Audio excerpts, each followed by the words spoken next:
वो तो नो कर्म का परिणाम है, वे सब पुद्गल के ही परिणाम हैं।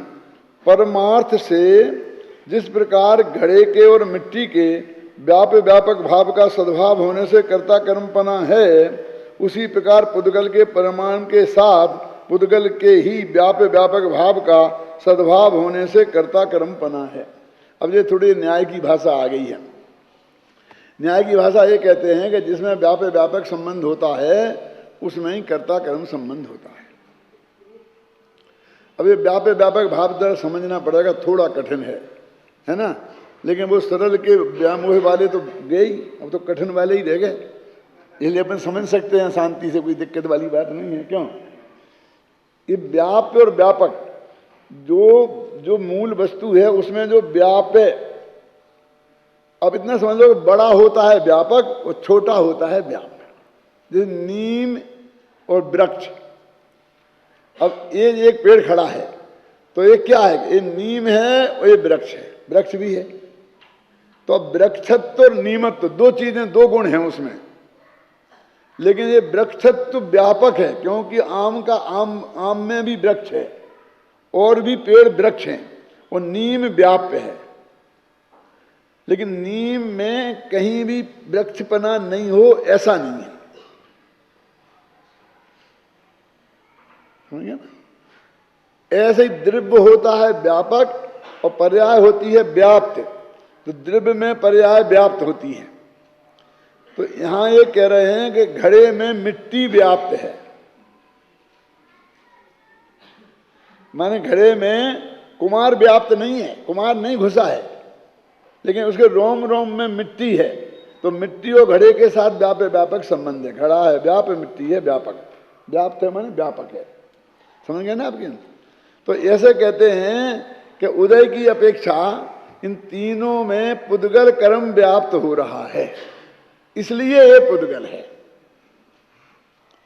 अब न्याय शास्त्र में जो मैं कठिनाई बता रहा हूं, विद्यार्थी लोग तुम लोग समझना कि ये तो जीव की पर्याय है, तो द्रव्य की अपने ही द्रव्य में अपनी पर्याय व्याप्त, अपनी पर्याय में अपना द्रव्य व्याप्त होता है, वही तो जीव की पर्याय है, और तुम पुद्गल की साथ करें। तो न्याय शास्त्र का एक नियम है कि अन्वय और व्यतिरेक जहां घटित हो जाए उसे व्यापक संबंध मान लेते हैं। ये जो आपको भी कभी दिक्कत होती होगी, तो यहाँ पे मिट्टी में, घड़े में है, कुमार में, अब यहाँ तो ये कुमार है, माने ये तो जो राग है वो तो आत्मा की पर्याय है ना। तो वो कहते हैं ऐसा कभी नहीं हो सकता कि हमारे अंदर गुस्सा आवे और क्रोध कर्म का उदय ना हो।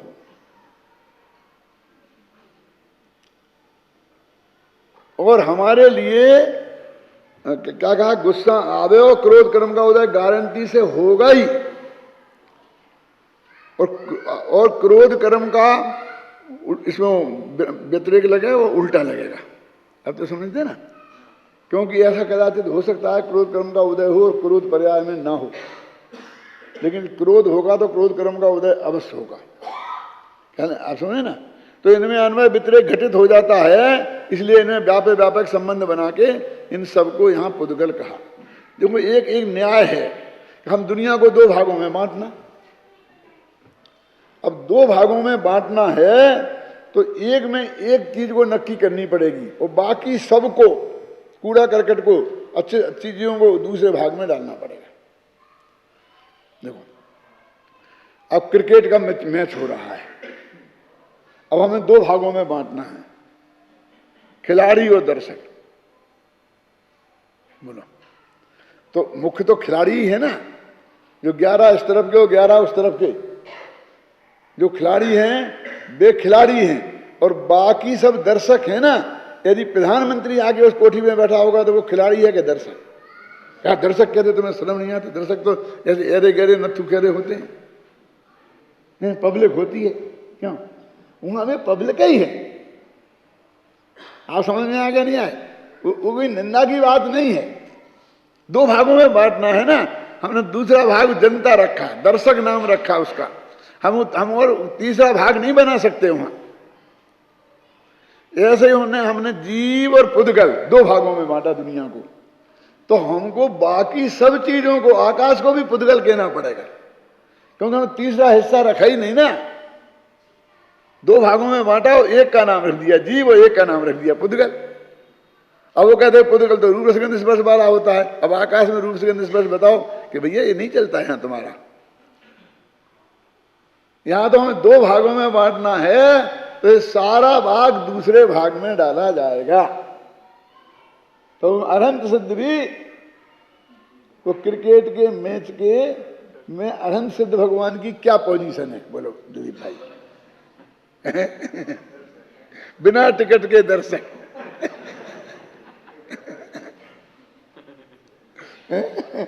टिकट नहीं लिया और देख रहे एकदम प्रत्यक्ष।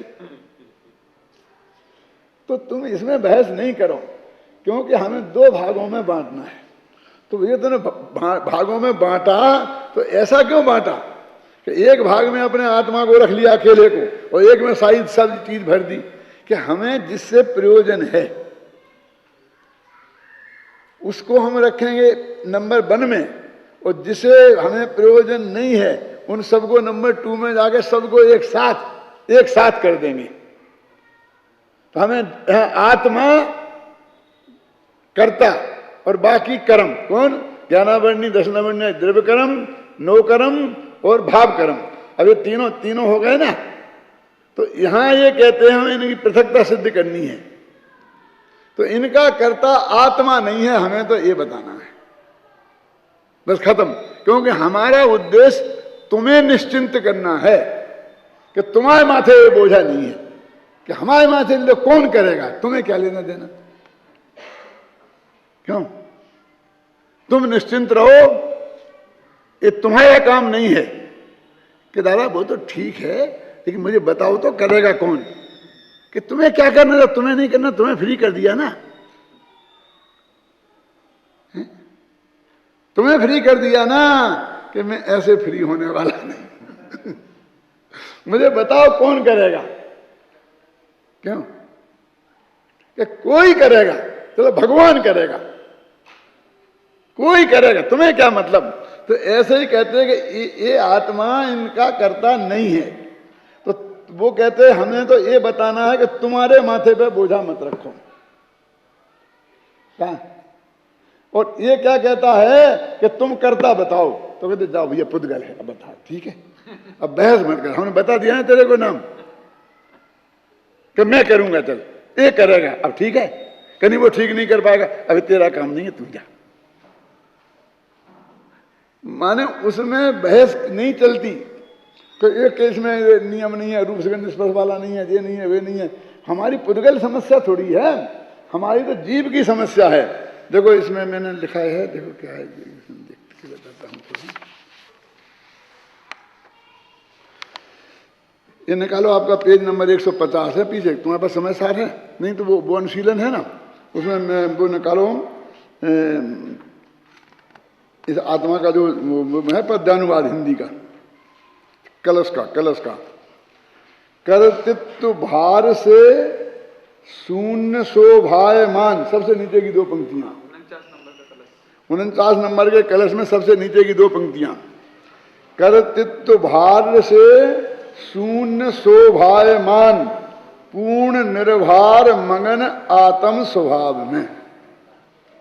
तो कर्तृत्व भार से शून्य नहीं होगा तो आत्म स्वभाव में निर्भर होकर मगन नहीं हो सकेगा। मिला? मैं बबलू मिला है ना? निर्भर होना है ना तेरे को, क्या नहीं साहब मैं तो देखूंगा काम ठीक हो रहा है, आपने उन्हें संभला दिया, ठीक है, कोई बात नहीं, आपकी मर्जी, लेकिन मैं देखूंगा। तो तुम भार तो छोड़ना ही नहीं चाहता, तू देखने का भार रखना चाहता है, तू जानने का भार रखना चाहता है। तो कहते हो हम कोई जरूरत नहीं है, तुम अपना काम करो। तो कहते हम जानने का निषेध करते हो, हम जानने का तो अधिकार है। अरे तेरे अधिकार को कोई नहीं छीनता है, तो भार को उतार रहे हम। पर द्रव्य को आत्मा जाने कि नहीं जाने, हम आपको जानने को निषेध कर रहे हो। अरे हम भार उतार रहे, जानने का निषेध नहीं कर रहे, समझे ना? आत्मा सबर प्रकाशक है, तेरे स्वभाव का निषेध नहीं कर रहे। हम तो तेरे माथे का भार उतार रहे कि वो ठीक नहीं होगा, कि ठीक होगा कि बुरा होगा, इससे तुझे क्या लेना देना। तो कहते ना कर्तृत्व भार से शून्य, तेरे को कर्तृत्व भार से शून्य करना है तेरे को, तब तू निर्भर होके आनंद के स्वभाव में लीन हो पाएगा। अभी तो तुम दुनिया भर का भार लेके बैठा है कि ये गाथा तो ये तेरे को ये बताना चाहती है, कर्तृत्व भार से शून्य करना चाहती है, निर्भर करना चाहती है, कर्तृत्व भार से तेरे को निर्भर करना चाहती है। इसलिए ये गाथा कह रहे हैं कि भाई इनका सबका कर्ता पुद्गल है। हमको बताने की जरूरत नहीं थी, हम ये समझाने नहीं बैठे हैं कि इनका कर्ता कौन है श्रेयांश, हम तो ये समझाने बैठे हैं कि तू इनका कर्ता नहीं है, तेरे माथे पर इनके करने का भार नहीं है, बस इतनी सी बात है। अब तू पीछे पड़ गया क्योंकि बताए बिना तू आगे नहीं बढ़ता है, तो हमने कह दिया पुद्गल। अब तू उस पर बहस करने लग गया, हम बहस करने को तैयार नहीं है उस पर। क्यों? तू गला पकड़ा तो कहते हैं वो न्याय शास्त्र में अन्वय व्यतिरेक घटित हो जाता है, वहां व्यापक व्यापक भाव मान लिया जाता है। अब तो यहाँ व्यापक व्यापक भाव पुद्गल में उसके साथ है कि नहीं है वो मुद्दा नहीं है, हम भटक गए। हमारा मुद्दा है कि आत्मा ना द्रव्य कर्म का करता है, ना भाव कर्म का करता है, ना नो कर्म का करता है, ऐसा मान के उसके कर्तृत्व के भार से मुक्त होकर ये आत्मा ज्ञानी भूता परिणमति, ज्ञानी होकर परिणमित होता है। वो भार से मुक्त हुआ है, ज्ञानी होकर परिणमित हुआ। मालूम इसमें ऐसा प्रश्न किया है, आगे आपने पढ़ा होगा, ये पढ़ना, 10 पेज लिखे मैंने इसमें, शायद 10-12 पेज इसमें। तो उसमें एक ऐसा प्रश्न किया है कि ठीक है बस मैंने इसको जान लिया, देखो किसको, कि ये आत्मा, इसका कर्ता मैं नहीं हूं और इसका कर्ता पुद्गल है, इसको जान लिया तो फिर मुझे आत्मा का अनुभव हो जाएगा, फिर मुझे आत्मेंद्रिय आनंद की कणिका जग जाएगी, समय दर्शन हो जाएगा। तो कहते नहीं, तो फिर काय को कहते भार से मुक्त कर रहे क्यों? आत्मानुभूति, जब तू निर्भर होगा तो गारंटी से आत्मा की अनुभूति करेगा। तो फिर जाएगा कहां? तेरे उपयोग को कहीं आश्रय ही नहीं रहा, तेरे उपयोग को कहीं जाने का रस ही नहीं रहा। क्यों? अब मैं आप सबसे पूछूं कि आप कहाँ जा रहे कल, कि सब फला जा रहे, फला जगह जा रहे, फला जगह जा रहे, फला जगह जा रहे, और दिलीप भाई आप कहाँ जा रहे? कहीं नहीं। तो कहाँ रह रहे? ऐसा कोई प्रश्न आज तक किसी ने किया है? कहीं नहीं जा रहे तो अपने घर में रह रहे। सीधा सच्चा यही अर्थ है कि नहीं? ये पूछने की जरूरत है क्या कि जब आत्मा को किसी को जानने तक का भार उसके माथे पर नहीं रहेगा, नहीं जानने की बात नहीं है, जानने का भार भी नहीं रहेगा, तो फिर कहाँ रहेगा? अपने में रहेगा, अपने उपयोग अंदर, तो उसी क्षण उपयोग अंदर चला जाएगा।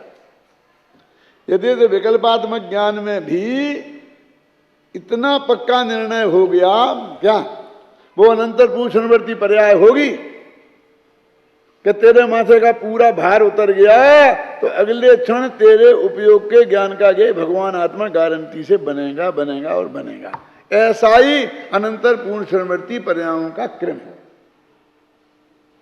देखो, पुद्गल द्रव्य स्वतंत्र व्यापक है और पुद्गल परिणाम, और वह पुद्गल का कर्ता है। देखो एक नियम है, कर्ता कौन होता है मालूम आपको? कर्ता कौन होता है? लक्ष्मीदान कौमुदी का सूत्र है कि कातंत्र माला का, कि स्वतंत्र कर्ता, पढ़ा क्या नहीं पढ़ा है? लक्ष्मीदान कौमुदी में है। हमने जो दोनों चीजें पढ़ी थी, स्वतंत्र कातंत्र रूप माला भी पढ़ी थी, जो जैन व्याकरण है, और लक्ष्मीदान कौमुदी भी पढ़ी थी, जो वैष्णवों का व्याकरण है। तुम्हारे लक्ष्मीदान कौमुदी में है ना, अकहा सवर्णे दीर्घा, और इसमें कातंत्र रूप माला में कैसा सूत्र है मालूम आपको? समाना सवर्णा दीर्घा भवती परश्च लोपा। तुम लोगों की समझ में कुछ आया होगा, अर्थ बताता हूं। वो कहते अकहा सवर्णे दीर्घा, यदि अकार आदि अक्षर सवर्ण हो तो वे दीर्घ हो जाते हैं। मान एक आ और दूसरा आ, ये सवर्ण है ना, दोनों आ हैं, तो बड़ा आ हो जाएगा। देव आशीष, देवाशीष, समझ गए ना। छोटा आ और बड़ा आ, छोटा आ और छोटा आ मिलके बड़ा आ हो जाता है। वो तो बड़ा और बड़ा आ मिलके भी बड़ा ही आ होता है, वो जाने दो। तो अकहा सवर्ण यानी अकार आदि अक्षर यदि वो सवर्ण हो, मान ई के साथ ई, ऊ के साथ ऊ और आ के साथ आ, ये सवर्ण हो तो दीर्घ हो जाता है। ये नियम है किसका? पाणिनि का। और जैन व्याकरण का क्या कहते हैं? समाना सवर्णे दीर्घा भवति। यदि समान वर्ण हो तो पहले का अक्षर दीर्घ हो जाता है और परश्च लोपा, और आगे के अक्षर का लोप हो जाता है। क्या अंतर हुआ शांति जी? वो क्या कहते हैं? देखो कौन सा शब्द है अपन दोनों दो आ है ना, तो वो कहते पहले आ का बड़ा आ हो गया और दूसरे आ का लोप हो गया, और ये कहते दोनों मिलके बड़ा आ हो गया। भाई इतना फर्क है। ये जैन व्याकरण का फर्क है, उनके व्याकरण का हो गया। क्यों? अब देखो मैं अब जो अध्यात्म पर खड़े करके बताता हूं कि जब वो भगवान आज छपक श्रेणी में गए ध्यान करने, तो उनका मति ज्ञान श्रुति ज्ञान केवल ज्ञान रूप से परिणमित हो गया। आता कि नहीं आता? उनका मति ज्ञान केवल ज्ञान रूप से परिणमित हो गया। और क्या कहते हैं? मति ज्ञान श्रुति ज्ञान का नाश हो गया और केवल ज्ञान पैदा हो गया। समझ क्या फर्क क्या है? बोला परस्थ लोपा पूर्वस्थ लोपा। समझ गए ना? बात तो दोनों एक ही है। एक से दूसरी बात ज्यादा सही है। क्यों? कि इनका लोप हुआ है, ये खत्म हुए हैं। क्यों? पर्याय थे ना, और केवल ज्ञान नया पैदा हुआ है। और वो कहते हैं मति ज्ञान केवल ज्ञान रूप से परिणमित हो गया है। तो भाषा ऐसी भी आती शास्त्र में। तो यहां ये कहते हैं स्वतंत्र कर्ता, कर्ता की परिभाषा है जो स्वतंत्र हो उसका नाम कर्ता है। दूसरी परिभाषा क्या है समय सार में? यह परिणमति स कर्ता, जो स्वयं परिणमित हो स्वतंत्रपने, उसको कर्ता कहते हैं। तो स्वतंत्र होना चाहिए, माने पर के तंत्रता तो है लेकिन परतंत्रता नहीं है। समझे ना? तंत्रता खत्म नहीं हुई है, वो परतंत्र और ये स्वतंत्र। हम भारत परतंत्र से स्वतंत्र हुए हैं, लेकिन हम स्वच्छंद नहीं हुए। फिर भी हमारा एक कानून है, हम उस कानून की मर्यादा में रहते हैं, सड़क की बाई पटरी पे ही चलते हैं। क्यों? लाल बत्ती हो तो नहीं चलते हैं, इसका नाम है स्वतंत्रता। और फिर कहा कि हमारा देश है, अब हम लाल बत्ती पे खड़े हों तो फिर हमारा काय कर रहा, हम चल भी नहीं सकते। ये स्वतंत्रता है। तो स्वतंत्रता कर्ता जो बिना किसी पर के सहयोग के जो करने में स्वाधीन हो उसको कर्ता बोलते हैं। तो कहते हैं पुद्गल द्रव्य पुद्गल के परिणाम को स्वतंत्रपने करता है, और आत्मा स्वतंत्रपने नहीं करता है। तो स्वतंत्रता कर्ता की परिभाषा यहां घटित नहीं हुई। देखो ख्याल में आई ना आपको? क्या पकड़ी उन्होंने? यह परिणमति सा कर्ता वाली नहीं पकड़ी, क्योंकि नहीं तो राग रूप परिणमित आत्मा हुआ है तो वो वहां जाके घटित होती। और उन्हीं अमृतचंद्राचार्य ने ये लिखा ना यहाँ परिणमित सा कर्ता, और वहीं उन्हीं अमृतचंद्राचार्य ने संस्कृत में लिखा ना स्वतंत्र रूप से परिणमित होता है। देखो देखो संस्कृत की तीसरी लाइन, पुद्गल द्रव्येण कर्ता स्वतंत्र व्यापकेन, है ना? संस्कृत की टीका की तीसरी लाइन का अंतिम शब्द है। उन्हें ये परिभाषा याद करी कि पुद्गल द्रव्य स्वतंत्र रूप से उसमें कर्ता बनता है, और आत्मा तो कहते हैं मोह के उदय से रागादि रूप परिणमित होता है। ऐसा कभी नहीं होता कि आत्मा रागादि रूप परिणमित हुआ हो और उस समय मोह का उदय ना हो। गुरुदेव श्री का एक वाक्य है बहुत प्रसिद्ध कि वो कहा कहते थे ना कि एक फिर कहा काय को, जब निमित्त करता नहीं है तो बार बार कही कह क्यों? तो वो कहते हैं कि निमित्त का ज्ञान कराया है। इस सैकड़ों जगह मिलेगा गुरुदेव की में। तो मैं कहता हूँ काय को निमित्त का ज्ञान कराया? क्या जरूरत थी ऐसे निमित्त का ज्ञान करा के कि हमें भ्रम हो गया कि हमने उसे कर्ता मान लिया? तुमने तो निमित्त का ज्ञान कराया और हमने कर्ता मान लिया। कि निमित्त का ज्ञान कराने की जरूरत क्यों थी? अब मैं थोड़ी ये बात बोलता हूं।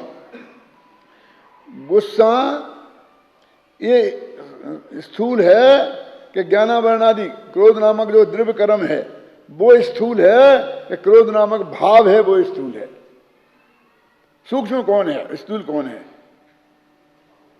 देखो अपने जो जितना चलते थे मुमुक्षुओं में मालती बहन, सूक्ष्म से, सूक्ष्म के लोभी, सूक्ष्म सूक्ष्म बात करने वाले, उनको सूक्ष्म का अर्थ भी नहीं आता था। क्या बताएं? गोडल विमल जी ने लिखा है कि ये सूक्ष्म है, प्रथमान योग सूक्ष्म है, करणान योग सूक्ष्म है और चरणान योग सूक्ष्म है और अध्यात्म स्थूल है, ऐसा लिखा है और सिद्ध किया है। और वे उसको सूक्ष्म मानते हैं और इनको स्थूल मानते हैं। तो क्या तर्क दिया टोडामल जी ने? बताओ कि ये केवल ज्ञान गम्य है, हम नहीं जान सकते राम हुए थे कि नहीं हुए थे, ये तो केवल की वाणी से हमने जाना है, इसलिए हमारे लिए वो सूक्ष्म है।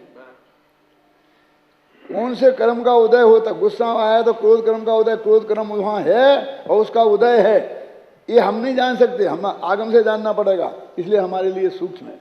और आलू में अनंत जीव होते हैं, ये सूक्ष्म है क्योंकि हम देख के नहीं जान सकते, आगम से जान सकते हैं, इसलिए हमारे लिए सूक्ष्म है। और राग हमें दिखाई देता है गुस्सा आता हुआ, और भगवान आत्मा के भी दर्शन होते हैं। आत्मा कहाँ सूक्ष्म है, राग कहाँ सूक्ष्म है? गुस्सा क्रोध नामक परिणाम भाव कर्म, क्रोध नामक भाव कर्म वो स्थूल है क्योंकि हमें दिखाई देता है, हमें आता हुआ दिखाई देता है ना। और क्रोध नामक कर्म का उदय, अब हमें फिर अनुमान लगाते हैं, क्योंकि शास्त्र में लिखा है कि जब जब क्रोध नामक भाव आए तब क्रोध कर्म का उदय नियम से होता ही है। क्यों अनुमान लगाते कि नहीं छाबड़ा जी? और अनुमान भी कितना रद्दी, घबराना नहीं। क्यों? आगमाश्रित शास्त्र में लिखा है, हमें नहीं है पता। शास्त्र में लिखा है कि जब जब हमें गुस्सा आता है तब क्रोध कर्म नामक कोई व्यक्ति कर्म है उसका उदय अवश्य होता है। क्रोध कर्म के उदय से क्रोध होता है, ये क्यों बताया बोलो सेठी जी? इसलिए बताया कि हमने उस कर्म का ज्ञान कराया। अब समस्या है ज्ञान कराने की क्या जरूरत है? मुफ्त में परेशान कर रहे हैं। इसलिए जरूरत है कि तुमने ये माना, तुमने गाली दी इसलिए गुस्सा आया। तुम्हें बताया कि मूर्ख, इसकी गाली देने से गुस्सा नहीं आया तेरे को, कल भी दी थी इसने, तुझे नहीं आया था। यहाँ की क्रोध नामक कर्म होगा, उसके उदय के साथ में इसका अविनाभाव है, ये व्याप्य व्यापक है, और तुम्हारी गाली के साथ में व्याप्य व्यापक नहीं है, अविनाभाव नहीं है। दादा समझ में आया ना? तो उसका निमित्त का ज्ञान नहीं कराएं तो इस निमित्त पर टूट पड़ता है तू, इससे शत्रु मान के बैठता है, इसे शत्रु मानता है तो झगड़ा खड़ा हो जाता है। तो उधर से उपयोग हटाने के लिए इधर के निमित्त का ज्ञान कराए। फिर अब इस पे भिड़ गया, मैं कर्म को देखूंगा, देख तो सकता नहीं कुछ तुम। तो कहा भैया तेरे उपादान में ऐसी ही योग्यता थी, इसलिए वो पढ़ो कर्म वरम का वो तुम निमित्त मात्र है। फिर निमित्त नहीं है, नहीं कहा, निमित्त मात्र कह के तेरी उपादानगत योग्यता में ही ऐसा था, उससे ही हुआ। तो ऐसा जब अपने पे आता है तो ये शांत हो जाता है, ये नियम है इसका। जैसे वो एक गिलास का, कांच का गिलास है ना, नौकर के पैर की ठोकर से फूटे तो कितना गुस्सा आता है? क्यों? हम पूछते बच्चे से, तूने तोड़ा, तूने तोड़ा, नौकर तूने तो, मैंने नहीं तोड़ा, मैंने नहीं तोड़ा, मैंने नहीं तोड़ा। जब पत्नी से पूछते हैं तो भाषा बदल जाती है, क्यों तुमसे तो नहीं टूट गया? अभी कहते तूने तोड़ा, तूने तोड़ा, क्यों? और पत्नी से आते ही तुमसे तो नहीं टूट गया, कि नहीं नहीं मेरे से नहीं टूटा, तुम्हीं से टूटा है, अभी आज तुम्हारे पैर की ठोकर लगी है। अच्छा अच्छा उठाओ उठाओ जल्दी। वो कहाँ गया क्रोध? वो क्रोध कहाँ गया बोलो? यदि कोई दूसरा मालूम पड़ जाता तोड़ने वाला तो फिर बढ़ता वो, और जब अपने पे आई कि मेरे से ही टूटा है तो बराबर सफाई करो, सफाई करो, सफाई करो, सफाई करो। बहुत पुराना हो गया था, अब नए आ जाएंगे। ये तर्क ख्याल में आने लगता है। जब अपने पे आती है तो क्रोध शांत हो जाता है। इसलिए निमित्त का ज्ञान कराया और फिर वहां उपादान का ज्ञान कराया, उसकी एक पद्धति है। इसलिए यहाँ कह रहे हैं कि तुम उस पर मत अड़ो, कि उसका भार, तू उसका करता नहीं है, क्योंकि तेरे में, मैं तो हमने लोगों को गुस्सा करते हुए देखा है कि वो स्वतंत्रपणे नहीं किया, कि सामने वाले ने गाली दी थी तो पराधीन हो गया, और वो कर्म का उदय था तो पराधीन हो गया, तो स्वतंत्र करता, तो इसलिए वो उसका करता नहीं है, क्योंकि वो स्वतंत्र रूप से उसे नहीं करता है। ख्याल में ही ना, ये तर्क है। कितनी बढ़िया बात कह रहे हैं कि क्रोध आदि भाव हैं उनका आत्मा करता नहीं है। अरे जिनके होते हैं उनकी बात कर रहे हैं। अज्ञानी भी, अभी आगे आएंगे, अज्ञानी उस अज्ञान भाव का करता तो है। कौन सा अज्ञान भाव? कि करता है तो नहीं, वो मानता है कि मैं करता हूं, इस अज्ञान भाव का करता तो है अज्ञानी।